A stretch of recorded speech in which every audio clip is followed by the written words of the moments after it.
जी मेरे भाई जी कल हमने ना क्वेश्चन नंबर इधर तक कर लिए थे, ऐसे ही है ना 14 से ऊपर ऊपर करने हैं जी। जो हमारा लेक्चर हुआ था कल पार्ट बी वाला वही कंटिन्यू करते हैं आगे। कहता जी what amount of share capital shall be presented in the statement of changes in equity as at 31st December 2019। ऐसी है जी। A company has following balances on 1st Jan 2019। ऐसी है बच्चों। ले सर आपने क्या बताना है बच्चों, बताओ शाबाश। आपने जी चेंजेस इन इक्विटी बतानी है जी, सॉरी शेयर कैपिटल का बैलेंस बताना है। पहले कितना है 100 है। Company made a bonus issue of 2 for 5 shares already held. जी 2 नंबर ऑफ शेयर्स क्या करती है इन्होंने, बोलो शाबाश। इधर देखें जी इधर देखें। हम सबसे पहले क्या कहते हैं जी, नंबर ऑफ एग्जिस्टिंग शेयर्स निकाल लेते हैं। ऐसे ही है ना जी।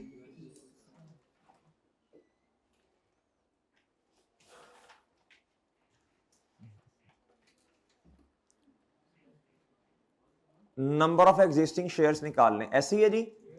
अच्छा जी अब जरा फोकस से बात सुनिएगा। इधर देखें जी 100 और एक शेयर है कितने का जी, तो बताएं कितने बने। मेरा ख्याल है नहीं नहीं 1 मिलियन, हाँ जी 1 मिलियन। जी मेरे भाई रुपीज 1 मिलियन जी, ऐसी है जी।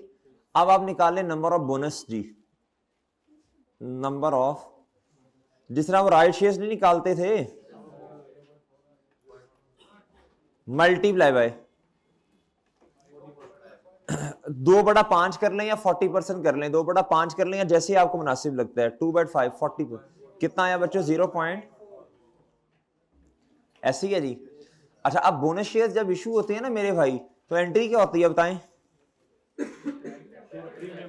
अगर शेयर प्रीमियम का बैलेंस पड़ा है वो खैर है जी सिर्फ 30 रुपए। बहरहाल शेयर प्रीमियम ये और शेयर कैपिटल ये 0.4 मल्टीप्लाई बाय, बोलें ओके मेरे भाई।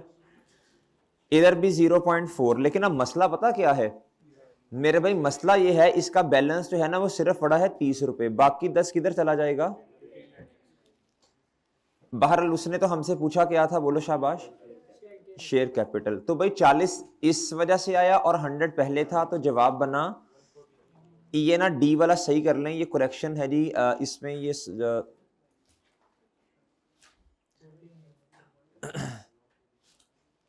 उसने क्लोजिंग पे पूछा है ना।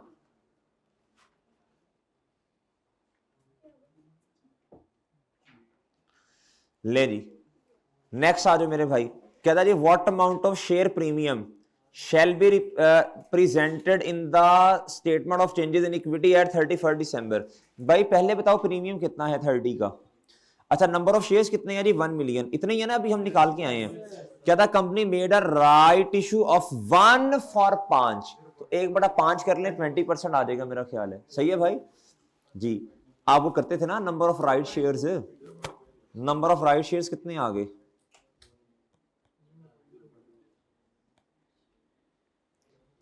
जी, ये आने हैं मेरे भाई 1 मिलियन मल्टीप्लाई बाय 1/5 कितने आई रही,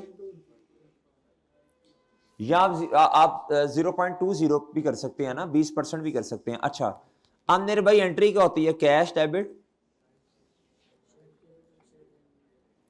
जी। ये सोल्यूशन था, सोल्यूशन किसका 14 का, बताएं जी कितने पैसे जी। कहता एट रुपीज 145 पे, तो भाई मेरा ख्याल है जी इस तरह होगा, ये मल्टीप्लाई बाय 145, ये पार वैल्यू से भैया, और मेरे भाई ये कितने से, बताएं नहीं कितना आया जी, हैं ये कितना जी 20 जी, ओके जी। अच्छा अब उसका सवाल था शेयर कैपिटल कितने से इंक्रीज, इंक्रीज नहीं मतलब शेयर कैपिटल कितना होगा, तो 30 पहले था 9 अब आ गया, तो कितना हुआ बच्चों, ओके और सही है। करो करो साथ कैलकुलेट, साथ साथ करते भी जाओ ना ऐसे। आगे जी कहता what amount of share capital shall be presented in the statement of changes in equity. अच्छा यही क्वेश्चन है, 100 ये था, और भाई इसमें जो है 20 ऐड कर दो।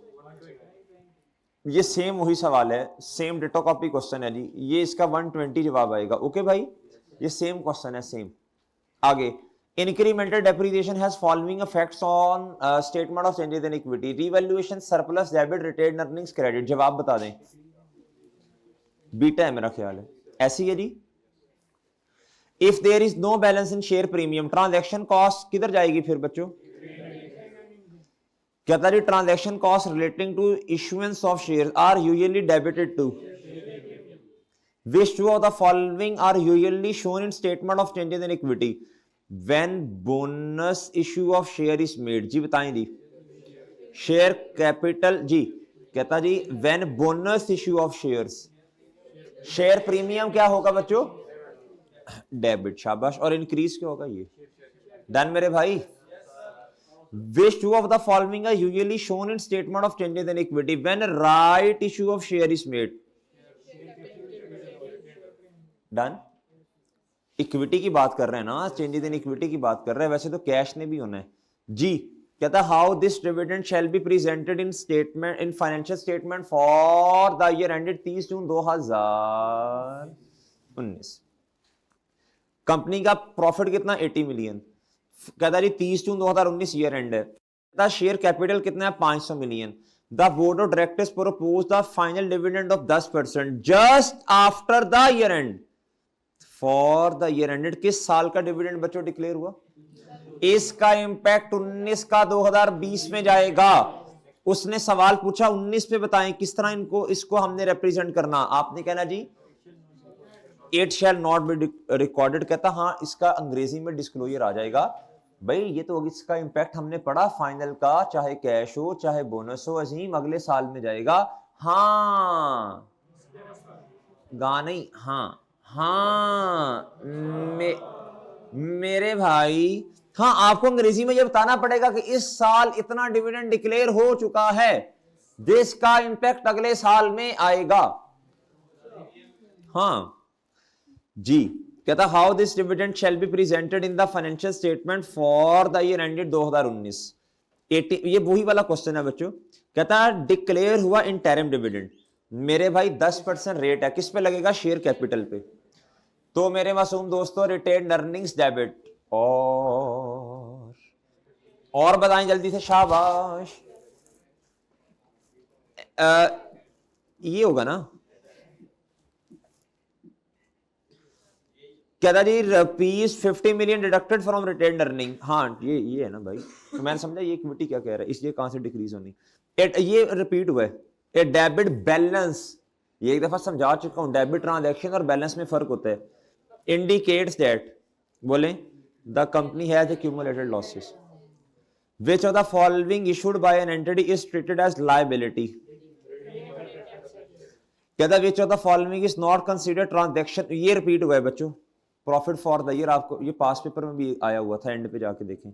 Which two of the following are separately identified in the statement of changes in equity? Ji, which two of the following are separately OCI और सही है। हर जगह प्रॉफिट फॉर द ईयर को क्रॉस नहीं करते जाना, मतलब कि ये नहीं कहना ये नहीं है भाई। सवाल पढ़े, वो कहता ऑनर के साथ ट्रांजैक्शन कौन सी नहीं है जी? ऑनर के साथ वो ट्रांजैक्शन है बच्चों जो उनको डिविडेंड दिया और जो शेयर्स उनको इशू कर दिए। सही है बच्चों, चाहे राइट शेयर्स हैं, चाहे न्यू हैं, चाहे क्या है बोनस है। ओके मेरे भाई, अब आप IAS 20 निकाल लीजिए।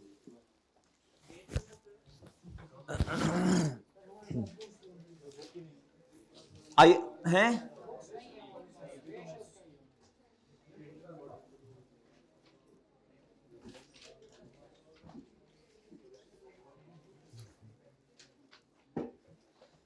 बुक नहीं है बेवकूफो, क्यों नहीं है बुक?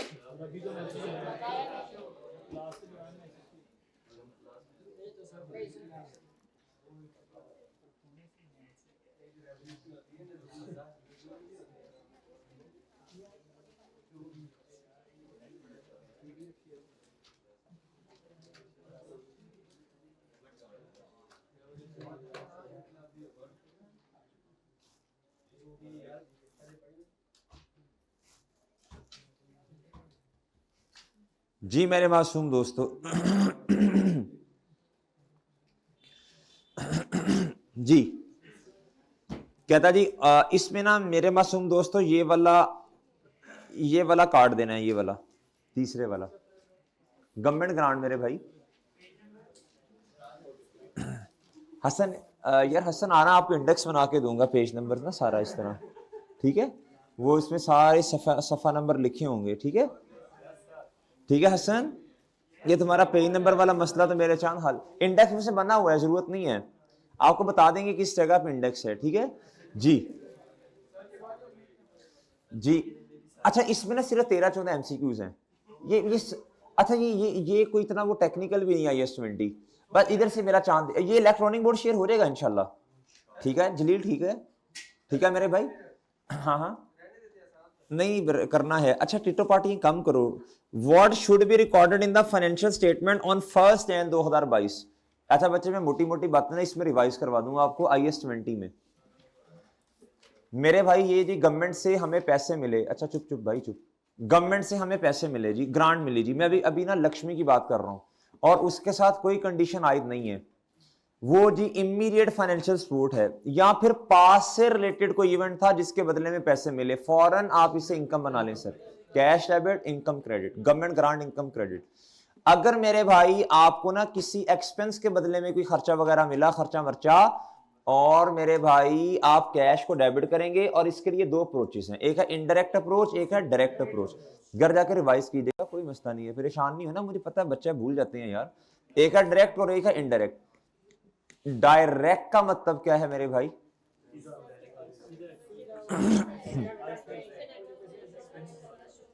इनडायरेक्ट का मतलब बताएं जी, क्या करते जाएं जी, एक्सपेंस को कम करते जाएं, और डायरेक्ट का मतलब क्या, इनकम अलहदा एक्सपेंस अलहदा। अच्छा एसेट है जी, एसेट डेप्रिशिएबल एसेट, उसके बदले में पैसे मिले, 2 अप्रोचेस, डायरेक्ट इनडायरेक्ट। मेरे भाई आप एसेट की कैरिंग अमाउंट में से माइनस कर दें उसे गवर्नमेंट ग्रांट को, कैश डेबिट और डेफर्ड ग्रांट क्रेडिट, मेरे भाई एसेट की कॉस्ट में से माइनस कर दें, फिर उसे जब एसेट लिया आपने कहा जी cash credit asset PP debit, मेरे भाई एक मजीद एंट्री भी आपने करनी है, रिवाइज कर लीजिएगा घर जाके, काफी सवाल किए हैं आपने, कहा ना PP क्रेडिट कॉस्ट कम होगी ना, PP क्रेडिट और डेफर्ड ग्रांट, अब जो डेप्रिसिएशन आनी है वो रिड्यूस आनी है, ये हमने क्वेश्चन देखे थे, रिड्यूसिंग बैलेंस मेथड वाले भी, सारे क्वेश्चन हमने इस तरह के देखे थे, स्ट्रेट लाइन वाले भी। और दूसरी अप्रोच होती है डेप्रिसिएशन अलहदा किताबों में आए और इनकम अलहदा चांद।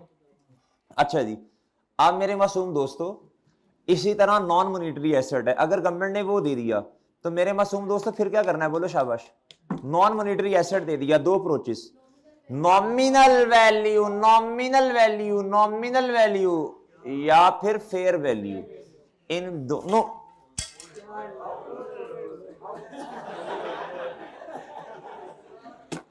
दोनों में से किसी एक पर रिकॉर्ड कर लें, इन दोनों में से मेरे भाई किसी एक पर रिकॉर्ड कर लें जी मेरे भाई, ठीक है सर।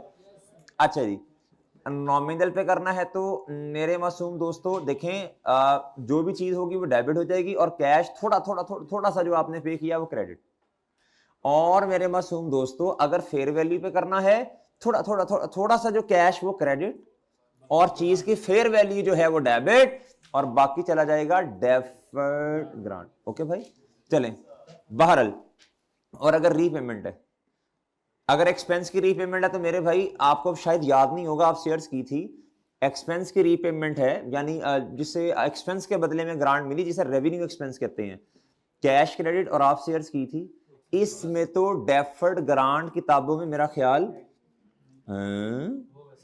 इसमें डेफर्ड ग्रांट किताबों में होगी, मेरा ख्याल है, देख लेना घर जाके, वो डेबिट और बाकी प्रॉफिट और लॉस में चला जाएगा। हमने प्रॉफिट और लॉस को वो सीखा था ना, जो जितनी अमाउंट से ग्रांट हमने रीपे की वो बेस बनाएं, डिवाइड करें टोटल साल, और जितने साल गुजर गए उससे मल्टीप्लाई करें, ऐसे ही था चांद। आप घर जाके तसल्ली से रिवाइज कीजिएगा, मसला नहीं है। अच्छा मेरे वहां शाबाश, और मेरे मासूम दोस्तों नॉन करंट एसेट था अगर, उसमें मेरे भाई देखें जी कैश क्रेडिट, कैश क्या होगा मेरे भाई, क्रेडिट हो गया मेरे भाई एक अप्रोच ऐसी थी जिसके अंदर ना हमारे पास वो पड़ा ही नहीं हुआ था जी, क्या डेफर्ड ग्रांट, उसमें शुरू में ही आपने माइनस कर दिया था ना जी एसेट। हाँ जी, अब क्या करें भाई, प्रॉफिट और लॉस तो वो हो जाएगा डेबिट और बाकी जो बचेगा वो नॉन करंट एसेट में चला जाएगा। डन, बाकी सारी चीजें सेम है।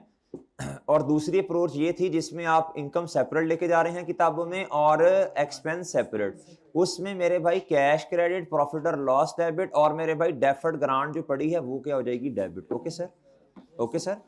चलें, आप देखें मुझे भी पता है यार, खैर इतनी जल्दी तो शायद आपको याद ही ना आए, अब ये बातें पड़ी हैं भूल जाती हैं, बच्चे को परेशान नहीं होना, घर जाके रिवाइज कर लीजिएगा इंशाल्लाह जी। कहता जी बहरहाल अभी रिवाइज हो भी जाएगा। On 1 January 2021 uncle Amin received कितना मेरे भाई, 1 million from the local government on the शर्त that they employ at least 150 person each year for the next. Revenue expense के बदले में लक्ष्मी मिली। Due to economic downturn and reduce consumer demand on 1 January 2022, साल कितने गुजरे, एक। AL no longer needed to employ any more staff and the condition of the grant required full repayment। लो मेरे भाई, रीपेमेंट रिवाइज होने लगी, रीपेमेंट रिवाइज होने लगी। आओ बच्चों सुनो कहानी। ले जी, ऐ तो खत्म करती थी। लो मेरे भाई, अच्छा जी, अच्छा जी, वो मैं उस टाइम पास नहीं था भाई। इधर जी, अच्छा इधर देखो ना, इधर देखो, टिटो पार्टियां कर रही, इधर देखो, इधर देखो भाई, प्रॉफिट और लॉस को क्या करें, इधर देखो भाई, आपको चार चार चार चार चार चार चार साल ना,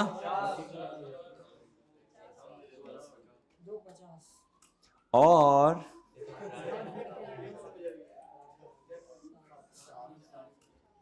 ओके जी,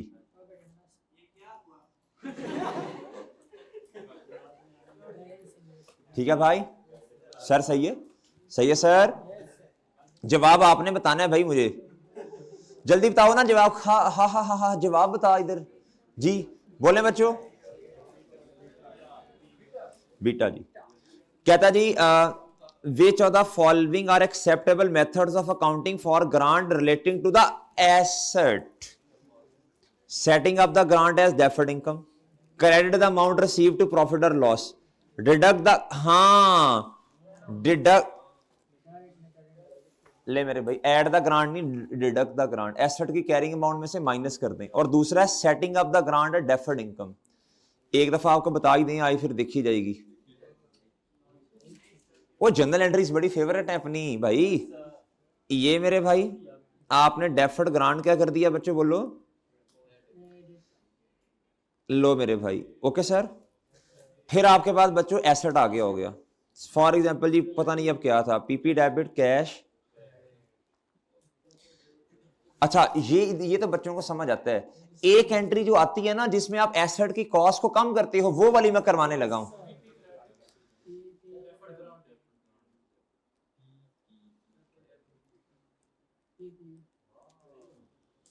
ये मेरे चांद, ये एंट्री होती है बच्चों, ये जब कहते हैं ना एसेट की कॉस्ट को कम कर दो, अब आपके पास वो पड़ा ही नहीं है ना, अब डेफर्ड ग्रांट तो है ही नहीं चांद, और समझे हो। तो जब रीपेमेंट होगी तो तब क्या करोगे, कैश, अच्छा इसके नीचे ना कर दो एंट्री, कैश क्रेडिट मेरे भाई प्रॉफिट और लॉस डेबिट, और इधर non current asset debit. Okay sir, ये आप एसेट की बुक वैल्यू बढ़ जानी है। एक सवाल आना है अभी, आने आने आने आने आना है जी। Which two of the following statement about IAS 20, इस दफा के लिए IAS 20 में से एक छोटा क्वेश्चन 6 7 8 नंबर का, 5 नंबर का बन जाएगा इंशाल्लाह। बाकी तो अल्लाह के हाथ में चीजें हैं ना, एक्सपेक्टेशंस हैं, क्या है बच्चों, और सही है। थ्योरेटिकल सवाल बहुत ज्यादा मौजूद है, वो पढ़ लेने आपने उधर से, पास्ट पेपर्स, क्वेश्चन बैंक, और न्यूमेरिकल बनेगा तो वो भी इतना कोई टफ तो होता नहीं है, लेकिन उसमें याद रखना रीपेमेंट आ सकती है। फिर एक क्वेश्चन बड़ा अच्छा है इसमें, इंडेक्स फार्मा वाला मेरा ख्याल है, जिसके अंदर ना उसने जब एसेट की रीपेमेंट होती है तो हमने एक बात सीखी थी, there is a possibility for impairment of asset. ये बात याद रखनी है आपने, सही है ना, सही है। ये आपने ना इसके लिए ना एक क्वेश्चन देख लेना है जिसमें IS 20 का सवाल था। सुनो सुनो भाई, भाई जलील इधर देखो, IS 20 का क्वेश्चन था, क्वेश्चन नंबर 2, उसके अंदर ना रीपेमेंट हुई, उसके बाद रीपेमेंट भी, उसके बाद मेरे भाई इंपेयरमेंट भी हुई। ये आपने क्वेश्चन 2 लाजमी करना, ये बड़ा इंपॉर्टेंट, बड़ा अच्छा क्वेश्चन है, बड़ा इस नोयत का सवाल दोबारा भी आ सकता है। Question number 2 past paper IS 20 इंडस वाला। कहता बताएं जी, कहता जी which two of the following statement about IS 20 of government, कहता जी are true. A government grant related to the purchase of an asset must be deducted from the carrying amount in the statement of financial position. जी भाई क्या, हाँ कहता जी of an asset must be deducted, must B नहीं option है, क्या है बच्चों?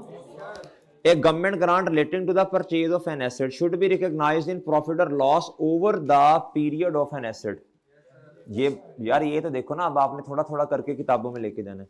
Free marketing advice provided by government is excluding from the डेफि, हाँ हाँ हाँ, ये जो बच्चे बोले ना इधर, जिन्होंने मस्त का लफ्ज बोला, सर मस्त नहीं होना चाहिए था, मस्ट, ये बच्चे माशाल्लाह बहुत बेहतरीन जा रहे हैं, ये अप्रोच फॉलो कर गए हैं। नॉर्मली का लफ्ज होना चाहिए था, या ये होना चाहिए था मे का लफ्ज, या होना चाहिए था कि एक अप्रोच ये भी है, समझो मेरी बात। हाँ इधर होता ना, क्या उसका नाम है जी, कि एक अप्रोच ये भी है जिसमें एसेट की कैरिंग अमाउंट को कम करते हैं, आपने कहना जी बिल्कुल है। Any required repayment of government grant received in an earlier reporting period is treated as prior period adjustment। बच्चों ये पता क्या कहना चाह रहे हैं? हमने पढ़ा था चेंज इन अकाउंटिंग एस्टीमेट और चेंज इन अकाउंटिंग पॉलिसी। मेरे भाई ये जब रीपेमेंट होती है, this is considered as change in accounting estimate. Prospective इसकी ना एडजस्टमेंट होती है, रेट्रोस्पेक्टिव नहीं होती। घर जाके देख लेंगे हम इंशाल्लाह। कहता what is the deferred income liability as at 30 June 2013। भाई ऐसे ही है ना, ऐसे ही है, अकाउंटिंग एस्टीमेट है ये। क्या है बच्चों जी?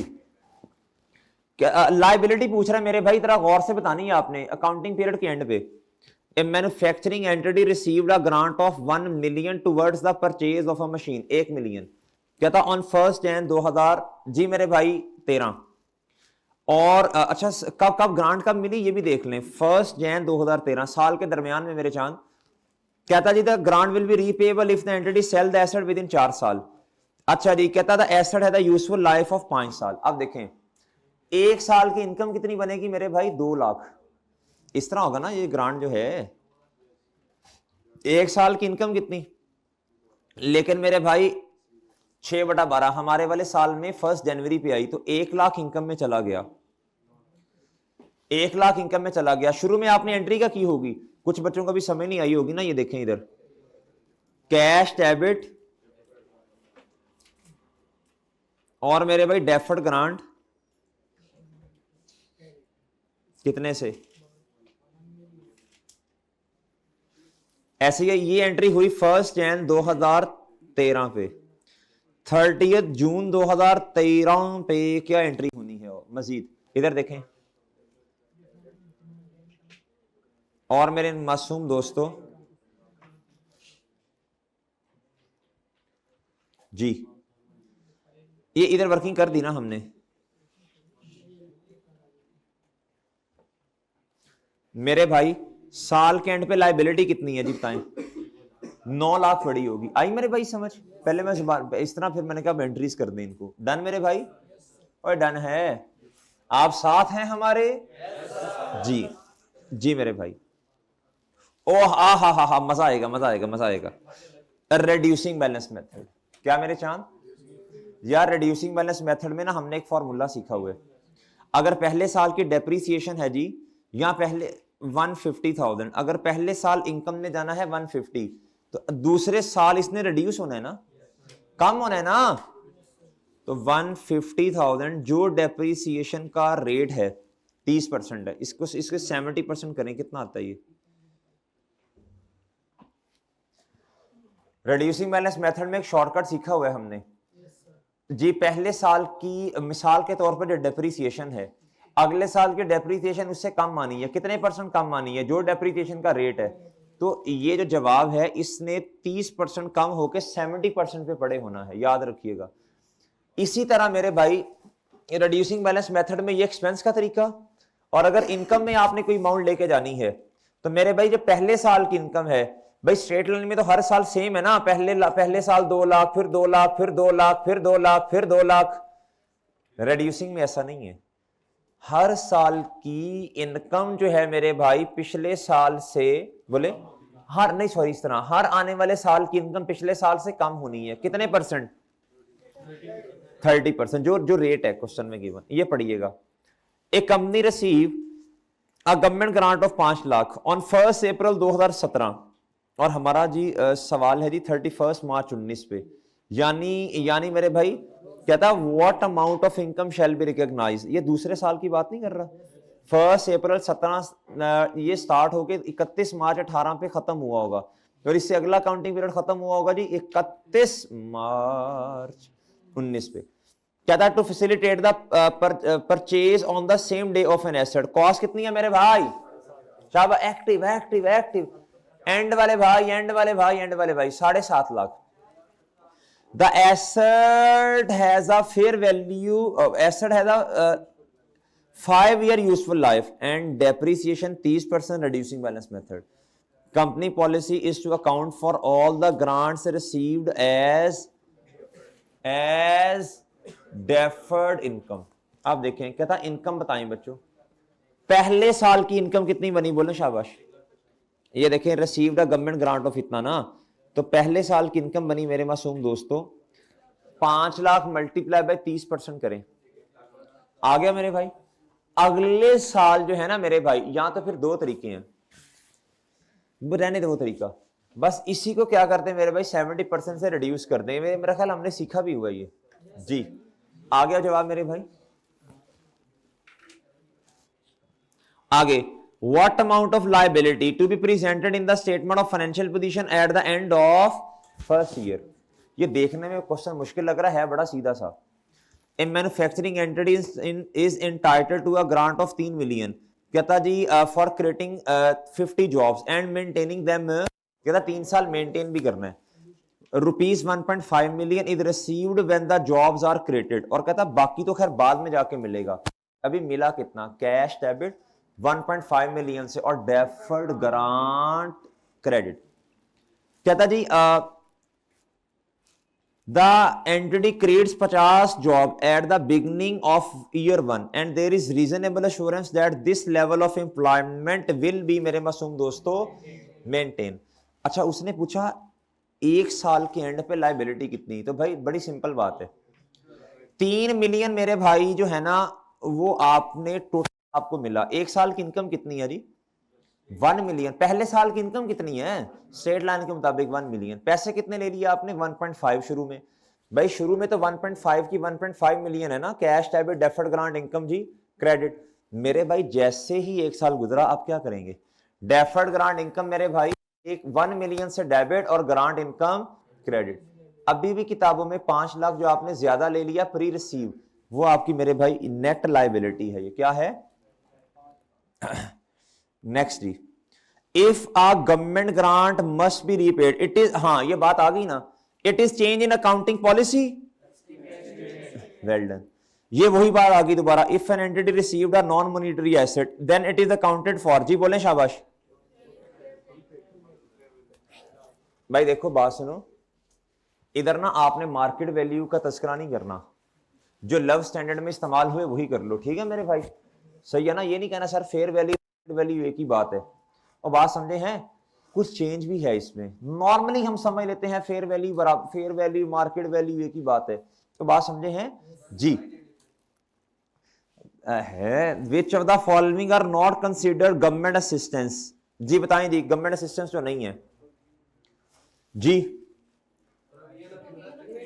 प्रोविजन ऑफ इंफ्रास्ट्रक्चर, ये नहीं है बच्चों। फॉरगिवेबल लोन का कॉन्सेप्ट हमने पढ़ा था, इसको लाजमी देख कर जाइएगा, 3-4 नंबर का सवाल बन सकता है शॉर्ट। सब्सिडाइज्ड लोन जी, क्या उसका नाम है जी? हाँ जी, कम इंटरेस्ट रेट वाला, ये होता है जी लोन माफ कर देना। वो हमने एग्जांपल्स पढ़ी थी वैक्सीन बनाने वाली। जी जी बेटा आप पढ़ाया है, कौन सा नहीं पढ़ाया? सब्सिडाइज वाला नहीं पढ़ाया? पोस्ट वालों को नहीं पढ़ाया अभी सब्सिडाइज वाला?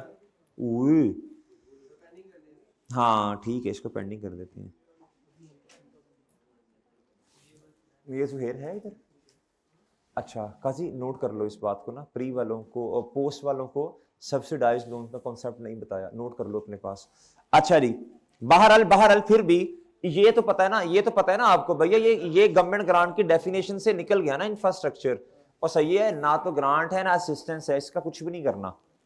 वैसे जो गवर्नमेंट ग्रांट होती है, जब अमाउंट आपको कोई मिलती है, कोई बेनिफिट मिलता है, इसको डिस्क्लोज भी करना, रिकॉर्ड भी करना। डन मेरे भाई? और सर जी जो गवर्नमेंट असिस्टेंस है, जो स्पेसिफिक फायदा सिर्फ आपको मिला, डायरेक्ट बेनिफिट आपको मिला, उसको सिर्फ डिस्क्लोज करना आता है।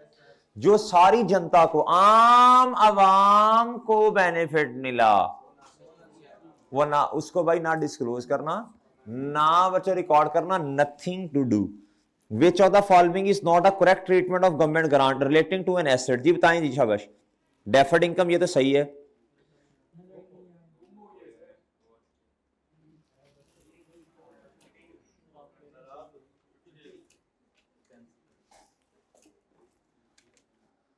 जी कहता जी जी ये तो है ना भाई, not a correct treatment of related to asset, ये तो है ना, तो नॉट तो नहीं होगा। Credit to income in period received, ये नहीं होगा बच्चों। डिडक्टिंग द ग्रांट, नहीं, ये बी होगा ना इसका जवाब। ये दोनों तो हैं, ये और ये ऊपर के भी आए हैं। कहता जी which of the following is not a correct treatment of government grant related to income? जी बताएं। कहता deduct from the related expense, ये तो है ना मेरे भाई। कहता जी डिडक्ट फ्रॉम द, नहीं कॉस्ट ऑफ एसेट कितों आ गया भाई?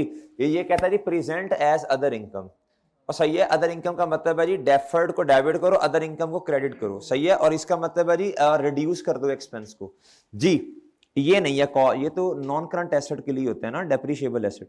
The forgivable loan from government is accounted for, ये तो पढ़ाया था फॉरगिवेबल लोन भाई पोस्ट वालों। कहता जी is accounted for as dash if there is no reasonable assurance that the entity will meet, बताएं शाबाश। इसे IFRS 9 की तरह डील करना था, याद है? अगर आपको लग रहा है जी कि शर्तें पूरी नहीं होंगी तो इसे लायबिलिटी समझें, सही है मेरे भाई। अच्छा नेक्स्ट कहता जी ऑन 1 जनवरी, नहीं पहले ये पढ़ लें। कहता repayment of grant will result increasing in, कहता जी ये वाला जो सवाल है ना, याद करना बच्चों, ये जब रीपेमेंट होती है नॉन करंट एसेट के लिए, तो आपको पता है फिर बुक वैल्यू एसेट की इंक्रीज होती है, ये वो वाला सिनेरियो है। ऑन 1 जनवरी 2019 एक कंपनी परचेज एन एसेट 5 मिलियन का, कहता जी against which he received a government grant of, बच्चों कहता government deducted the grant from the cost of an asset, मतलब 4.5 मिलियन का हो गया जी एसेट। ओके मेरे भाई। कहता it is the policy of the company to depreciate such assets under state line method over, कहता ऑन 1 जनवरी 2021, कितने सालों के बाद?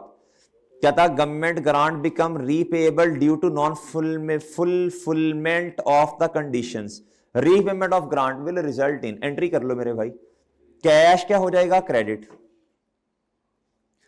क्रेडिट ये प्रॉफिट और लॉस, और क्या हो जाएगा बच्चों? Non current asset. बताएं जी कितनी ग्रांट मिली थी? बोले तो फुल है ना रीपेमेंट, और फुल रीपेमेंट है ना जी, नहीं बताया तो फुल्ली होती है जी। अब प्रॉफिट और लॉस में आओ, जो अमाउंट है इसको बेस बनाओ। कितने साल बच्चों? डेप्रिशिएट, कितने साल गुजर गए? और ये क्या हो जाएगा जी? और यही तरीका था ना जी, तुम्हें याद हो क्या ना याद हो, हमें याद है जरा जरा जी। इधर आ जाए मेरे भाई। क्या था? एज पर IAS 20 accounting for government grants and disclosure of government assistance presenting the whole grant as other income in the statement of comprehensive income or deducting it from relating expense, कहता this is the correct treatment of, कहता जी related to income। Okay मेरे भाई। Asset का तो ये नहीं होता ना, एसेट का तो आप एसेट की कैरिंग अमाउंट में से माइनस करते हो, सही है मेरे भाई। और सही है, यहां रिड्यूस डेप्रिसिएशन रिकॉर्ड करते हो। ओके किस में? इसमें अच्छा, इस दफा वाली का वो फिर मैं अलहदा से डिस्कस कर दूंगा दोनों, ठीक है। अब उधर वो फिर इनको नजर ही नहीं आ रहा होगा बच्चों को। भाई कह रहे हैं सर इसमें एक और एमसीक्यूज भी है जो इधर आपके पास नहीं है, वो मैं फिर एक अलहदा से डिस्कस कर दूंगा, इस अटेम्प्ट के और उससे पिछली के अलहदा से।